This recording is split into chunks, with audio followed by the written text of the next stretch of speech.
All right, so next I am so excited to bring Kelly Reynolds. She lives in Orange County, California. She is married with 2 children, and she is the vice president of the Pacific Region Boys and Girls Club of America. She has 25 years of experience partnering with nonprofit leaders, and she serves on a local school board as the advancement chair. Kelly also has spent more than half of her career raising money in local boys and girls clubs in the Northeast Pacific region. And we are so excited to have her sharing with us today. Kelly, I'm going to pass it off to you. Thank you, thank you, thank you. Good morning, because some of us are still waking up here on the West Coast, and good afternoon to all of you. I'm really excited to be here with you today.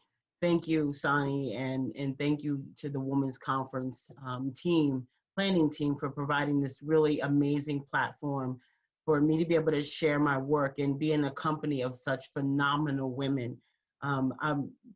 You can't imagine how excited I am sitting here because our headquarters for Boys and Girls Clubs of America is in Atlanta, Georgia. And so all of these amazing doctors that I now will have access to, I spend probably about a third of the year in Atlanta. And so I am very excited about all of these new doctors and opportunities to really help me personally get my own health in order, but hopefully also to develop some new friendships and kinships along the way. So thank you for this, without a doubt. I have served in the Boys and Girls Club movement for more than 25 years. 15 of those years I spent working in local organizations, doing everything from the operations on the East Coast and to the West Coast and raising money inside of local organizations. But I've been with Boys and Girls Clubs of America, which is the national organization now, for about 10 years. And I will tell you that I am very, very passionate about this work. And quite frankly, I thank God every day that I really get to work for an organization that serves a mission that's really bigger than myself. And I'm able to really live my life and my work with such great purpose. But often I have to also remind myself that when things get tough, and the things that we have been through over the last 8 months is no exception, but that when things get tough and, when the stories get hard that we hear every day about young people and the things that the trauma that they're going through, and then when adults are just being ridiculous at the highest level, I have to remind myself that this is not about me. That it really is about the millions of young people who really deserve access, and that their success shouldn't be determined by age 6, which is what national standards really tell us. Boys and Girls Clubs, we are large, we are in charge. We have been in the fabric of every community in America for more than 160 years. We were founded in Hartford, Connecticut, so shout out to all of my Hartford ladies. And of course, we were founded, yes, Hartford, Connecticut. And we were founded by 3 women. There were some young boys who were hanging out on the streets in Hartford who really just needed someone to, take them by the hand, provide them with a little structure, give them some meals. And this is what these 3 phenomenal women did in Hartford to really start this movement or this journey over 160 years that have led us really to this place. We were the boys club until 1991, believe it or not. We became the Boys and Girls Club after a little minor battle with the Girls Club to become Boys and Girls Club. Now, I will tell you, before 1991, girls were sneaking in the back door. There were clubs around the country that were still providing some access and programs for girls, because girls were like, listen, we don't want to be left out. We know there's some good stuff happening inside of those buildings, and there's boys. And so there were some clubs across the country that allowed girls to come in and be a part of the program. But we officially in 1991 became Boys and Girls Club, which really started an entire movement for young women. In 91, when we opened those doors inside of local clubs, The facilities were really not set up for boys and girls. And so it took about maybe 10 or 15 years for local clubs to really adapt. The programs were very boy-centric. And so I had the opportunity when I worked in Harrisburg, Pennsylvania, for Boys and Girls Clubs to be one of the first female directors to start girl programming inside of our local Boys and Girls Club. And some of that direction came, from our national office. So just excited about the journey and the things that we've accomplished. We are now probably about an agency where 57% of our clubs across the country are female, are girls. We've actually had our first national president who was a female only just 15 years ago. And I am the first African-American female president, vice president here in the Pacific region. So we've come a long way at Boys and Girls Clubs. To say in 160 years, it took us this long to get there.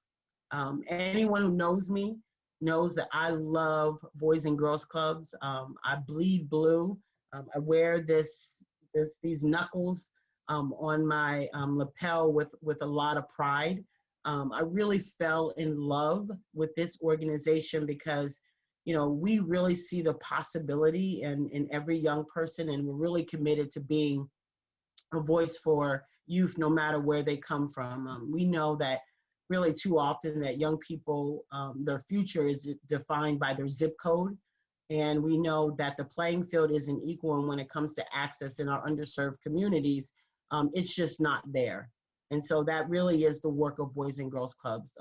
Boys and Girls Clubs of America, just simply stated, our mission is that we enable all young people, especially those who need us most, to reach their full potential as productive and caring, responsible citizens. And we don't take that lightly.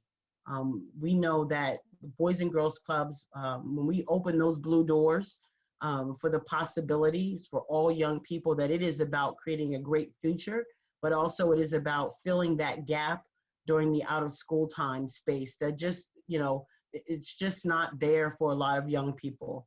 I look around at all these beautiful Black faces and these women who are either mothers who have birthed children themselves, or who are mothers for nieces and nephews, and extended role models for young kids in your community, but also in your own family. But the reality is that we have been afforded an opportunity to be able to pay for services like, music lessons and tutoring when our kids need, support in a particular subject, and just some other things, just something as simple as being able to go on a vacation somewhere and leave, the 1 mile radius of your own community.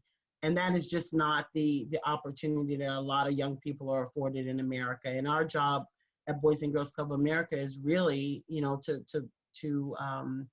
to fill that gap, to fill that void. We partner with schools to make that happen in the out of school space. We don't really, it's not just about offering a safe space for kids to come and do their homework. A lot of times, folks looked at Boys and Girls Clubs as this swim-in gym that kids came in there and we warehoused them and they ran around and it was chaos and they were having a good time, and it was some place for parents to just send their children.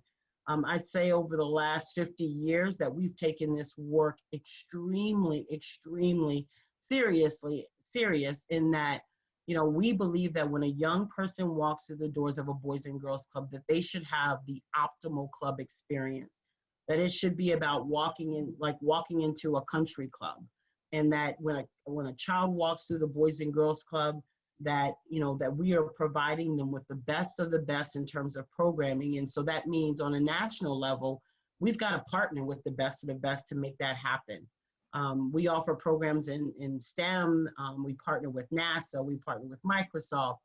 We partner with the National Science Foundation and others because we want to make sure that our kids have the best quality technology programs, and that for their $5 a year membership or $20 a year, whatever it may cost to attend the Boys and Girls Club, that again, they're getting the best of the best. So partnering with places like, or with organizations like the NFL and NBA and Major League Baseball, so that we can offer sports teams and give kids in most situations in our clubs really the first opportunity to wear a jersey and to be a part of a team, which when you think about that, in terms of, you know, sports and how important that is in communities across America, no matter where the community is, that some of these kids that we work with at Boys and Girls Clubs have never had the opportunity to be a part of a team because they couldn't afford the entry fees and they couldn't afford to pay for the uniforms and all of the extended costs. So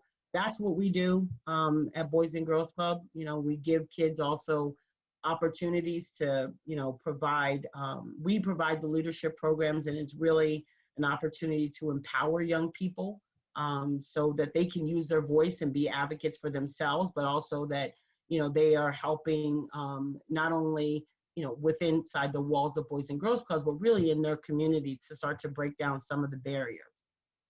But I will tell you that there's not an alumni that has been a part of Boys and Girls Club that said that it was those great programs and facilities that that saved my life. Most alum of Boys and Girls Clubs, from the Denzel Washingtons and the J-Los and all those in between that have come through our Blue Doors, that they have said that it is about an individual, that I was at a place where I felt like I belonged, and that there was a caring professional adult whose only job was to make sure that I succeed. That there was a building that I belonged to, that where there were adults who was passionate about my success, and that, you know, that was their mission in life to do that. We provide resources and supports that have really that kind of impact that changes the trajectory for millions of kids' lives, and especially those most vulnerable kids and teens.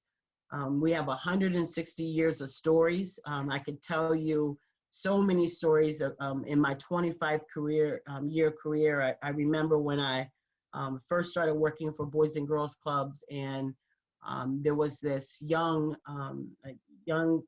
boy named Charles, and Charles' mother was an alcoholic, and she was addicted to drugs. And Charles was 7 years old, and Charles had a 4-month-old sister. And my job at that time at the club is I was sort of the liaison between the Boys and Girls Club and the juvenile justice system, and also the foster care system. And there was a set of kids, about 20, that I was responsible for making sure that every day they made it to the Boys and Girls Club because of their home circumstances, but also that while they were at the club, that they were having a great experience. And every day I would pick Charles up because mom would never get him to the Boys and Girls Club to get the support that he needed. And I would literally, you know, pick Charles up every day at his home. Charles would smell like beer because he said that that was the only thing that we had in the house to drink that night. And he'd say, Miss Kelly, I didn't get any food last night, any dinner, but I could get some beer to drink. And so if you could just give me breakfast this morning. So as you can imagine, I don't even know how old I was, but it was a lot. And I thought, Lord, I know that you have I've had an amazing, amazing life, 2 wonderful parents, just a great childhood, educated, you know, wonderful friends through my HBCU. But this is what you have called me to do. That you have called me to be a part of something, again, bigger than myself, but also that my job and my mission in life is to ensure that young people like Charles have a safe place to go every day after school, that someone is paying attention to the fact that Charles is not eating every day. And I will tell you, I literally, for Charles, for 2 years, would bring him to the club. I had a partner in crime at the time who worked for the club, a male partner, and he would then get Charles into the shower. We would wash all of his clothes up, give him a new set of clothes to wear every day because we knew he'd come back to the club with those same clothes on from the night before. And that was the cycle for 2 years while I worked for Boys and Girls Clubs in Harrisburg. And I will tell you that there is no more humbling experience than to have a child tell you that they are hungry and that they are afraid to go home. And there were several times when I would pick Charles up from his home where he had been watching the 4-month-old all night. Now, I'm going to go back and tell you, Charles was 7 years old. Charles was 7 years old. So needless to say, that is unfortunately the story of countless young people across America, that this is, and then there aren't, people who are able to wrap their arms around so many of these young people and provide them with an opportunity. But, I thank God every day for this thing called Boys and Girls Clubs, because I know what we do is provide hope for young people, and we really provide them with an opportunity that they otherwise would not get, any place else. Often people will say, what makes you different than the Y, and what makes you different than Big Brothers and Big Sisters? What makes you different than some of these other organizations out here?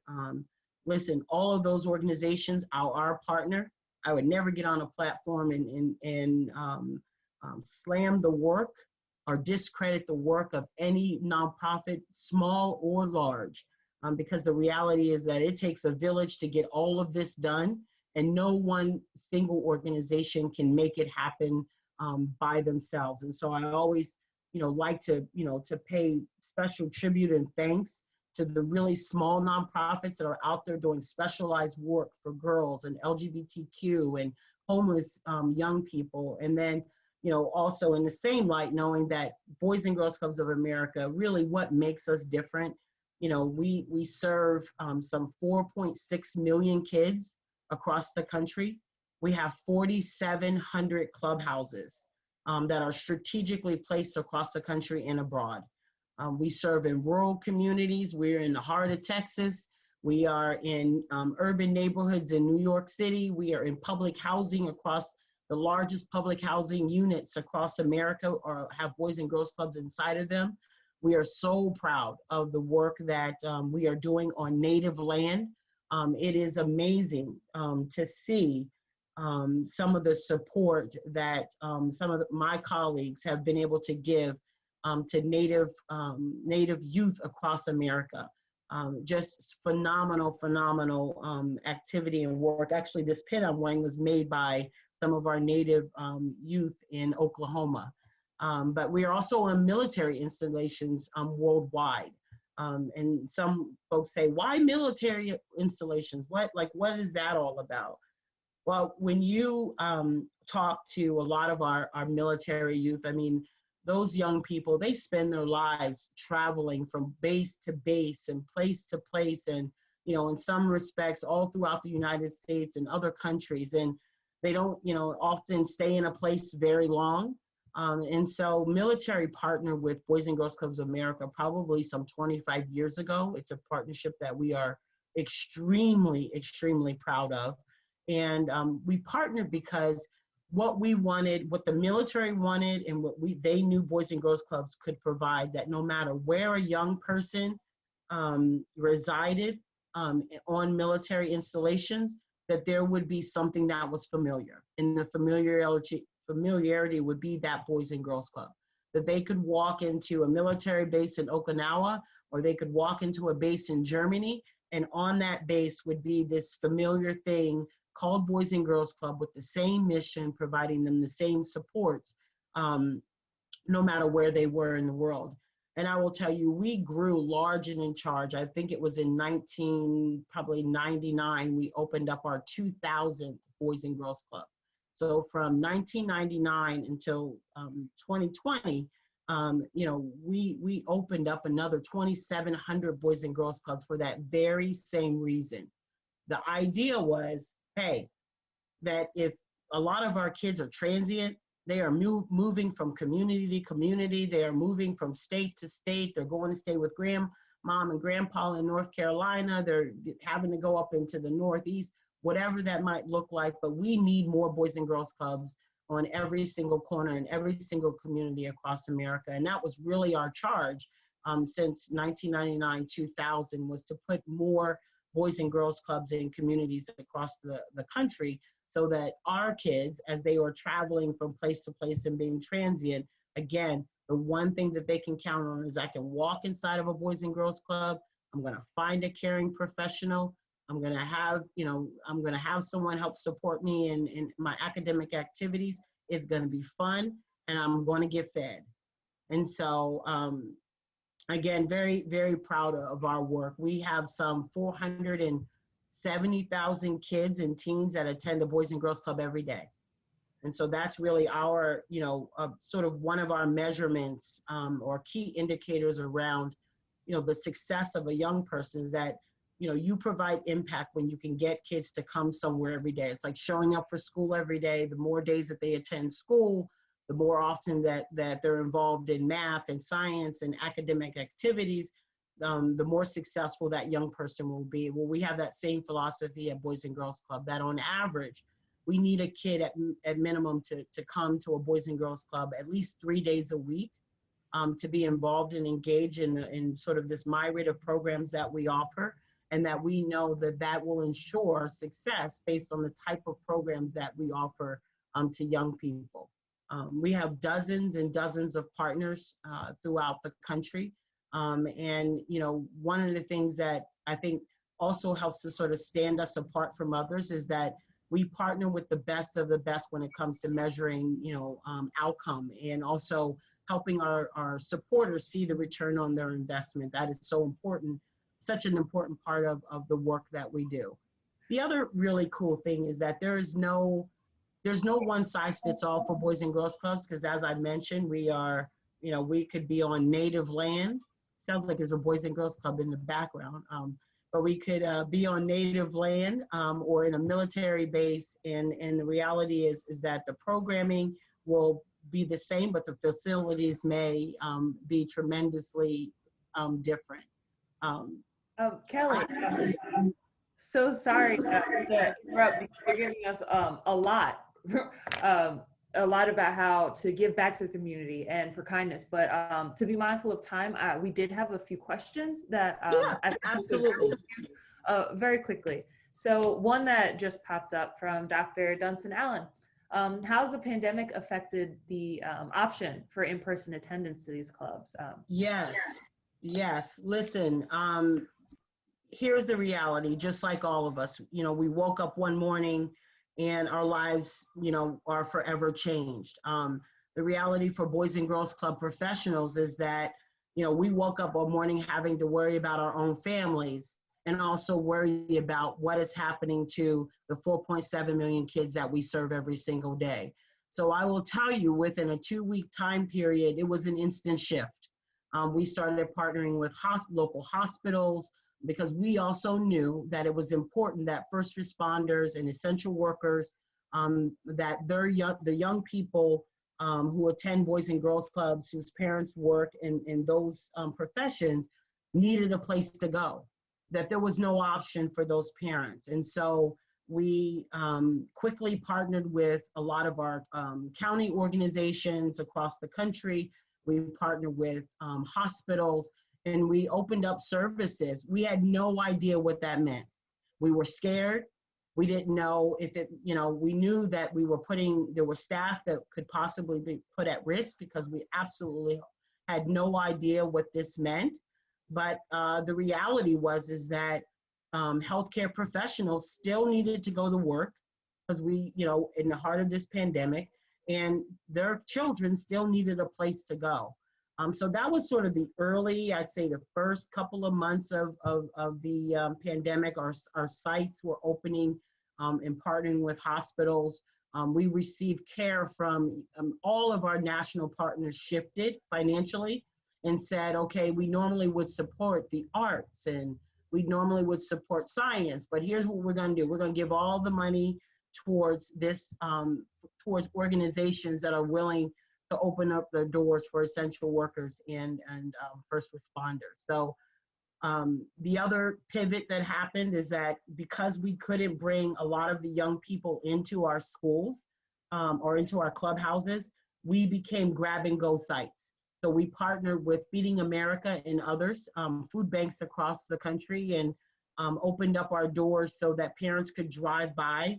And we served, I believe, within the first 3 months of the pandemic, some 1.2 million meals we gave out just through Boys and Girls Clubs alone. And so, and then clubs started to get really creative. They learned this virtual thing really quickly, because what we also knew is that kids come to the Boys and Girls Clubs for a safe space.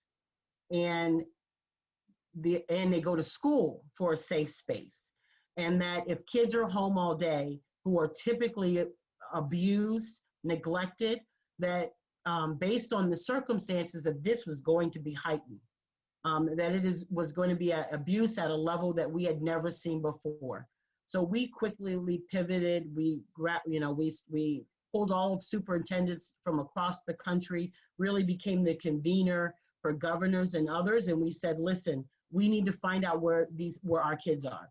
We need to be able to get in contact with them. I know there are rules, there are HIPAA laws, there are laws as it relates to information, getting young people's information from schools. But there are so many young people that will be lost, that if we don't pivot into action and really be able to make that connection with young people. And so we started opening up sites for grab and go, which a lot of our supporters put together kits and other things that allowed kids to have academic support during that time period. Right now, we have 73% of our local organizations that are open and providing some service safely for young people when they're not at capacity, for sure, but they have made a connection with more than 85% of the kids who are members of their local Boys and Girls. Wow, thank you so much for sharing the creativity. I know that everyone was not expecting this to happen. So it really warms my heart to know that the Boys and Girls Club made all these strides to make sure that you're still giving back to the community and making sure that these kids know that they're loved and they're appreciated and that they're safe. So thank you so much for explaining your good work. Thank you. Listen, what we know is that we've been around 160 years. We've seen a pandemic. We've seen some world wars. We've been through a civil rights movement, and still we rise. And so young people in America, they can't afford to wait for America to figure it out. So we all got to jump in and make it happen. So thank you guys. I appreciate your time. And I'm actually heading to a Boys and Girls Club event this evening with my husband. So I appreciate all of you and all the great work you're doing every day. Well, thanks. And so good. Thank you again so much for your time.